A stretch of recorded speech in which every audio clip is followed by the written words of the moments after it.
આ તરફ વાત કરીએ નવસારીની અંબિકા નદીનું રૌદ્ર સ્વરૂપ કેચમેન્ટ અને ઉપરવાસમાં વરસાદથી નદી તોફાની બની છે। ગણદેવીના 23 ગામ અને બિલીમોરાના નીચાણવાળા વિસ્તારોને એલર્ટ કરવામાં આવ્યા છે। નદીના પાણીના કારણે ધ્રોલ ગામ પણ સંપર્ક વિહોણું બન્યું છે।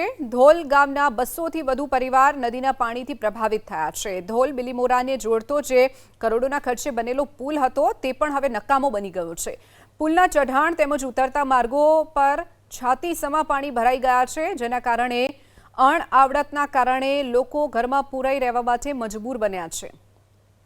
વધુ વિગતો સાથે સંવાદદાતા સિદ્ધેશ જોશી આપણી સાથે ફોન લાઈન ઉપર છે। સિદ્ધેશ, એક તરફ નવસારીમાં સવારથી સતત ધોધમાર વરસાદ, બીજી તરફ તમામ જે અંબિકા કાવેરી નદીનું રૌદ્ર સ્વરૂપ છે તે પણ આપણે જોઈ રહ્યા છીએ। અનેક વિસ્તારો બેટમાં ફેરવાયા છે। સિદ્ધેશ, ચોક્કસ નવસારી જિલ્લામાં સવારથી જે પ્રમાણે મેઘરાજા મન મૂકીને વરસી રહ્યા છે એના કારણે જનજીવન પ્રભાવિત થયું છે।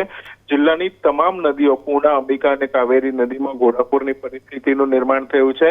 ખાસ કરીને અંબિકા નદીની જે સપાટી જે છે ભયજનક સપાટી 28 ફૂટ છે અને અત્યારે 23 ફૂટને વટાવીને 24 ફૂટ સુધી પહોંચી ગઈ છે, જેને લઈને નીચાણવાળા વિસ્તારોમાં પાણી ભરાવાની શરૂઆત થઈ છે। કાંઠા વિસ્તારમાં આવેલા ગોલ સહિતના જે ગામો છે ત્યાં પણ પાણી ભરાઈ જવાના કારણે જનજીવન પ્રભાવિત થયું છે। ચારે બાજુ માત્ર અંબિકા નદીના પાણી જ અત્યારે ગામોમાં દેખાઈ રહ્યા છે।